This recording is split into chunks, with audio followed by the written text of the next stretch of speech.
आंगई क्षेत्र के सुनकई गांव में एक परिवार के कुंभ स्नान पर जाने का फायदा उठाकर चोरों ने बड़ी वारदात को अंजाम दिया। चोरों ने घर में मौजूद बेटे और बहू को कमरे में बंद कर दूसरे कमरे से रुपए और गहने चोरी कर लिए।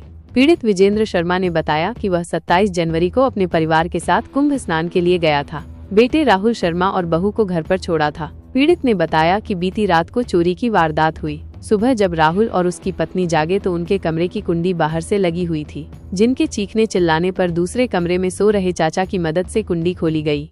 जब दूसरे कमरे की जांच की गई तो वहां की कुंडी कटी हुई मिली और अलमारी का ताला टूटा हुआ था। चोर अलमारी से 2,29,000 रुपए के साथ सोने चांदी के कीमती गहने ले गए। चोरी हुए सामान में 3 तोला वजन का सोने का हार, 3.5 तोला वजन की 2 सोने की लर, 1.5 तोला वजन की 4 सोने की अंगूठियां, सोने की झुमकी, झाले, सोने की बालियां और टीका शामिल है। इसके अलावा चांदी की करोधनी, पायजेब, लच्छे, बिछिया और अन्य आभूषण भी चोरी हो गए। चोर एक सोनाटा की घड़ी और शादी की मेमोरी वाली पेन ड्राइव भी ले गए। पुलिस ने मामला दर्ज कर जांच शुरू कर दी है।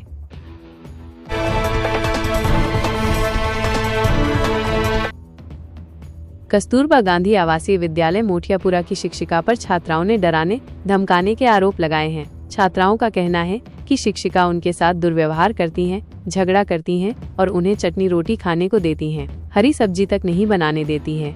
इस मामले में शिक्षा विभाग की टीम ने जांच की तो शिक्षिका पर आरोप प्रमाणित पाए गए। इसके बाद शिक्षा विभाग ने अतिरिक्त जिला परियोजना समन्वयक समग्र शिक्षा धौलपुर को पत्र लिखकर शिक्षिका को छात्रावास से तत्काल हटाने की सिफारिश की है। छात्राओं ने शिक्षा विभाग की टीम को लिखित बयान में बताया कि शिक्षिका उन्हें डराती धमकाती हैं और बात करते समय अभद्र भाषा का प्रयोग करती हैं। उन्होंने ये भी आरोप लगाया कि शिक्षिका उन्हें चटनी रोटी खाने को देती हैं। छात्राओं के अलावा अन्य शिक्षकों, चौकीदार, कुक कम हेल्पर और सहायिका ने भी शिक्षिका पर गंभीर आरोप लगाए हैं। शिक्षा विभाग ने शिक्षिका के दुर्व्यवहार और झगड़ा करने के मामले में कार्रवाई करने के लिए शिक्षा विभाग को पत्र लिखा है।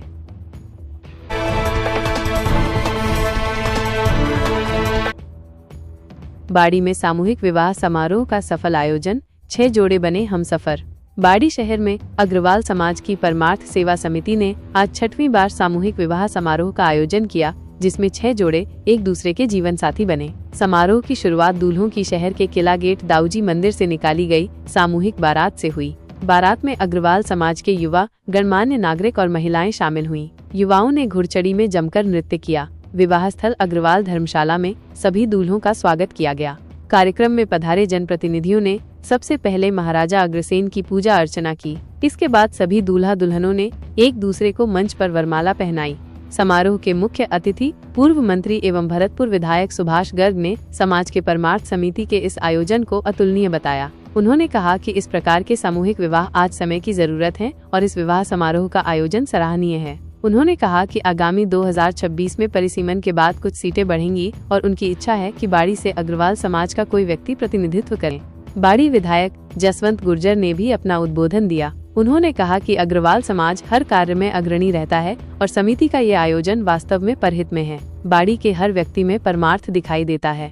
विवाह समारोह में नव दंपतियों को 7 वचन दिलाए गए, जिनमें बाल विवाह नहीं करने, भ्रूण हत्या नहीं करने, बच्चों को पढ़ाने, शराब, धूम्रपान का उपयोग नहीं करने, माता पिता की सेवा करने, तुलसी का पौधा घर लगाने और खुले में शौच नहीं जाने के संकल्प शामिल थे। पूरा विवाह समारोह प्लास्टिक मुक्त रहा और दूल्हा दुल्हन को समाज और समिति द्वारा उपहार भेंट किए गए।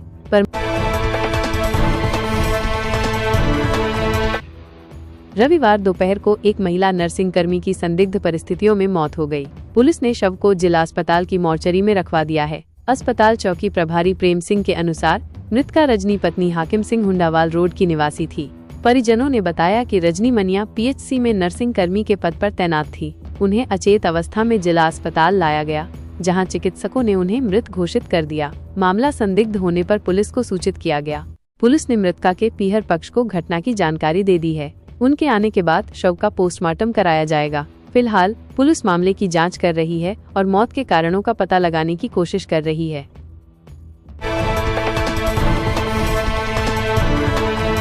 प्री परीक्षा का आयोजन हो रहा है, जिसके चलते बाड़ी रोडवेज बस स्टैंड पर अभ्यर्थियों की भारी भीड़ देखी गई। अभ्यर्थियों की संख्या अधिक होने के कारण परिवहन के लिए पर्याप्त बसें उपलब्ध नहीं थीं, जिसके कारण अभ्यर्थियों को बसों में खड़े होकर और गेट पर लटकते हुए यात्रा करनी पड़ी।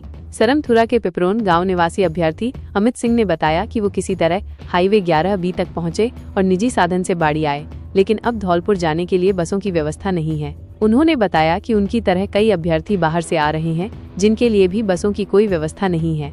स्थानीय अधिवक्ता शौकत अली खान ने बताया कि अभ्यर्थियों के हिसाब से बसों की अतिरिक्त व्यवस्था नहीं है, जिससे अभ्यर्थी परेशान हैं। उन्होंने कहा कि धौलपुर डिपो को पहले से ही अतिरिक्त व्यवस्था करनी चाहिए थी, क्योंकि परीक्षा देने जा रहे अभ्यर्थियों को उनके केंद्र तक पहुंचाना प्रशासन की जिम्मेदारी है। उन्होंने उचित मॉनिटरिंग के अभाव की बात भी कही। सबसे पहले प्रमुख खबरें देखने के लिए हमारे चैनल समाचार टुडे को सब्सक्राइब कर लें, घंटी वाले बेल आइकन को जरूर दबाएं। आज के लिए बस इतना ही, मिलते हैं अगली खबर में, तब तक के लिए नमस्कार।